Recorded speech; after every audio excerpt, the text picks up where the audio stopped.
is also learning. So sir, over to you. सबसे bad habit जो number 1 habit है, there are 3 habits जो हम हर वेडनेसडे डिस्कस करेंगे।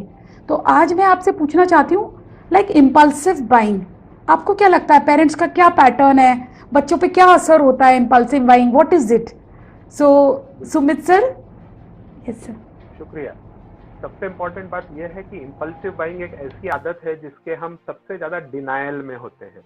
यानी अगर मैं किसी को कहूँ कि आप इम्पल्सिव बायर हो या आप इम्पल्सिव बाइंग करते हैं, तो बोलते हैं नहीं नहीं नहीं नहीं, इम्पल्सिव और मैं बिल्कुल नहीं, मैं हर चीज़ प्लान करके करता हूँ। किसी भी पेरेंट से बोल लीजिए, किसी भी बच्चे से बात कर लीजिए, तो खरीदता मैं बहुत सोच समझ के हूँ। ये वार्तालाप हमेशा माँ बाप करते हैं और कहते तो हैं पर करते शायद थोड़ा सा अलग है।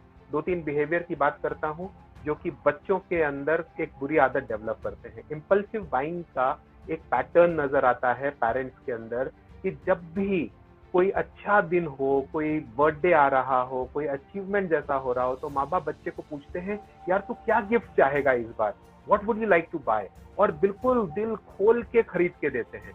बिल्कुल पैसे की फिक्र मत कर, तू बोल वो चीज ले देंगे। तो ये एक बहुत प्यारा सा डायलॉग है जो हम माँ बाप बहुत अच्छे से बोलते हैं। हमारे जमाने में तो नो माँ बाप होते थे, आजकल यस माँ बाप है। हमारे जमाने में माँ बाप हर चीज के लिए नो बोलते थे, मना करते थे, आजकल हर चीज के लिए हाँ बोलते हैं। दूसरी चीज है कि कई बार पेरेंट्स की ये आदत होती है कि वो चल पड़ते हैं ग्रोसरी शॉप पे और वहां पे जाके ही खरीदना शुरू करते हैं, विचार करते हैं क्या खरीदना है और डब्बे में डालते जाते हैं। आजकल लॉकडाउन है तो ऑनलाइन खरीदते हैं, जब देखो तब, कोई एक फिक्स डे नहीं है।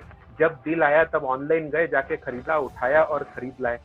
ये सब बिहेवियर बच्चे देख रहे होते हैं क्योंकि बच्चों के बिहेवियर जो आप पेरेंट्स करते हैं उससे उनका एटीट्यूड बनता है, उससे उनकी आदतें बनती हैं। जैसे आप काफी सारी चीजें ऑनलाइन जब आप खरीदते हैं तो क्रेडिट कार्ड का उपयोग करते हैं। कैश हाथ से जाता नहीं है, कैश हाथ से आता नहीं है, तो कैश से खर्च होना वो दिखता नहीं है। और बच्चों से हमने पूछा कि आप पैसा कहाँ से आता है घर में, तो बोलते हैं एटीएम से। तो माँ बाप हमेशा कहाँ से पैसा लाते हैं भैया, एटीएम जाते हैं, कैश विड्रॉ करते हैं और ले आते हैं। और इसका असर बच्चों पे ये पड़ता है कि बच्चों को लगता है यार हर चीज तो आसानी से मिल जाती है, चीजों की कद्र क्या करना, या फिर पैसे तो आ ही जाएंगे, कमाई तो हो ही जाएगी, पढ़ना लिखना ज्यादा जरूरी नहीं। और फिर मतलब चीजों को ऐसा रिस्पेक्ट करने की या चीजों के बारे में विचार करने की इतनी भी क्या आवश्यकता है। अब ये बिहेवियर बच्चों का जो डेवलप हो रहा है माँ बाप के बिहेवियर की वजह से, that is something which we say leads to no value of money. बच्चों में पैसों की वैल्यू नहीं है और यही एक इम्पॉर्टेंट चीज है जो हमको हमारे बच्चों में डेवलप करनी है। Good evening sir. Sir wanted to understand your view कि बच्चों के लिए वैल्यू ऑफ मनी सीखना कितना जरूरी है एज अ पेरेंट। सर मेरा ये मानना है कि बच्चों के लिए value of money right from childhood समझना बहुत ज़रूरी है। Because as they grow older, जैसे जैसे वो यंग एज में आते हैं, तो जितना उनको सेविंग का इम्पोर्टेंस मनी का पहले से पता होगा, तो आगे अपने लाइफ में वो उस चीज़ को अपनी हैबिट में ला सकते हैं। अदरवाइज अगर स्टार्टिंग से they will try to live a luxurious life, या फिर वो मतलब स्पेंडिंग ऐसी होगी जिस पे कोई कंट्रोल नहीं होगा, तो this will be disasters for them as well as their parents also. Very true, thank you very much. I'll just take 2 minutes of time to tell about 2 practices which parents can use at home to teach children the value of money. Practice number 1 ये है Ajay ji and everyone here who is watching this live, कि आप जब भी कुछ बाजार से चीज खरीद के लाते हैं, एक बिल लाते हैं, एक इनवॉइस होता है, कोई लिस्ट ऑफ आइटम्स होती है, तो उसमें जो प्राइस ऑफ थिंग्स हैं, जो चीजों की कीमत है, वो बच्चों के साथ डिस्कस करें। बच्चों के साथ डिस्कस कैसे करें, मतलब अगर आप उसमें 1 केजी शुगर है और 1 केजी सॉल्ट है, तो 1 केजी शुगर कितने का, 1 केजी सॉल्ट कितने का, शुगर की कीमत ज्यादा है कि सॉल्ट की कीमत ज्यादा है, और एक महीने भर में कितने किलो शुगर लगती है और कितने किलो सॉल्ट लगता है, ये डिस्कशन करिए।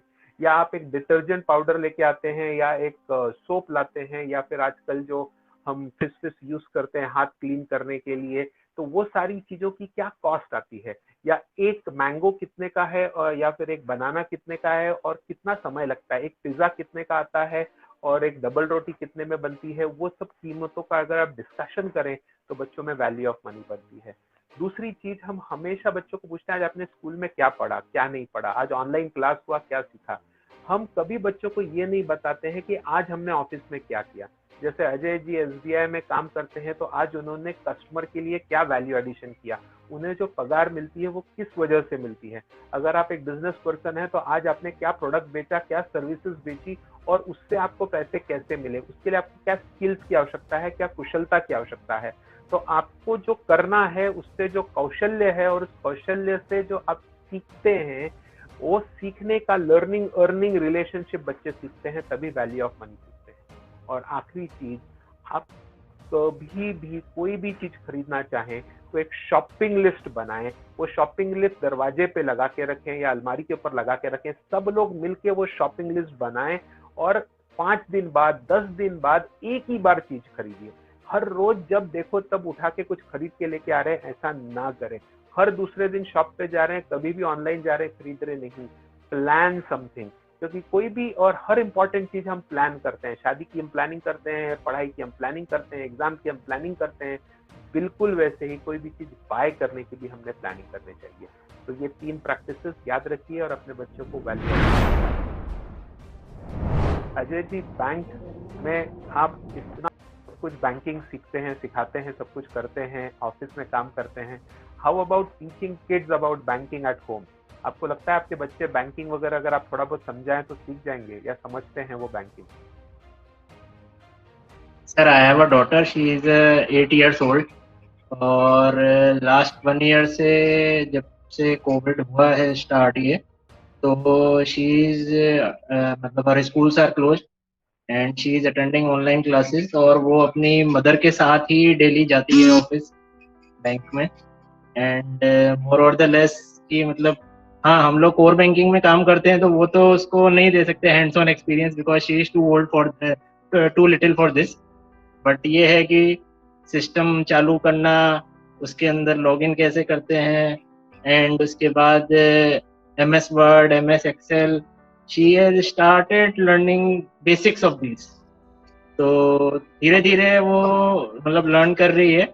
जैसे कोई अगर अकाउंट ओपनिंग के लिए आता है कि चेक DD क्या होता है, हाँ, वो धीरे धीरे मतलब वो कुछ आइडिया लग गया है, चेक क्या होता है, DD क्या होता है, अकाउंट ओपनिंग कैसे होती है, FD कैसे बनती है, तो थोड़ा बहुत आइडिया लग गया है। सो 8 साल की बच्ची भी सीख सकती है? हाँ, बिल्कुल बिल्कुल सर। ओवरलोड तो नहीं लगता होगा उसे? है साइड पे बैठी है? So hi. So the most important thing I learned is that basic thing that it doesn't matter how much rich you are, if you don't know how to spend your money wisely, your money is just nothing. So I learned many things, like there are many types of expenses, जैसे कि variable expenses, fixed expenses, like everything you spend your money on is goes under a category which you have to balance, like entertainment, fixed expenses, variable expenses, and Sumit sir taught us about investment and all the advantages and all. So yeah, it was quite good, and I think everyone should once in a while attend this and learn that money is really important and we should know how to spend it. Sure.